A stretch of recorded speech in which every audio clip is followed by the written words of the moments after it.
వంకాయ చిలకడ దుంపలతో చేసిన కర్రీ అండి ఇది. వీటన్నింటిని కట్ చేసుకోవాలండి. 2 మీడియం సైజ్ టమాటాలను కూడా కట్ చేసుకోవాలి. ముందుగా 3 టేబుల్ స్పూన్ల నూనె వేడి చేసి కరివేపాకు వేయాలి. 1/2 టీ స్పూన్ పసుపు, ఉల్లిపాయ, పచ్చిమిర్చి ముక్కలు వేసి కొద్దిగా వేయించాలి. ఉల్లిపాయలు ఇలా వేగితే చాలండి. ఇప్పుడు దుంప ముక్కలు వేసి 2 నిమిషాలు ఫ్రై చేయాలి. దుంప ముక్కలు ఇలా వేగాలండి. ఇప్పుడు వంకాయ ముక్కలు కలిపి 2 నిమిషాలు మగ్గించాలి.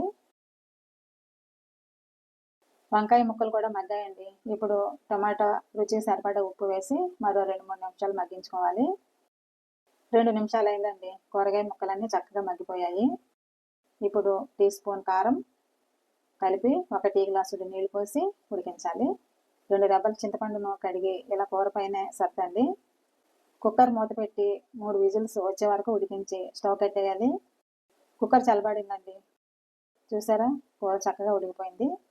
చివరిగా కొద్దిగా కొత్తిమీర కూడా కలిపి నిమిషం పాటు ఉడికిస్తే సరిపోతుంది.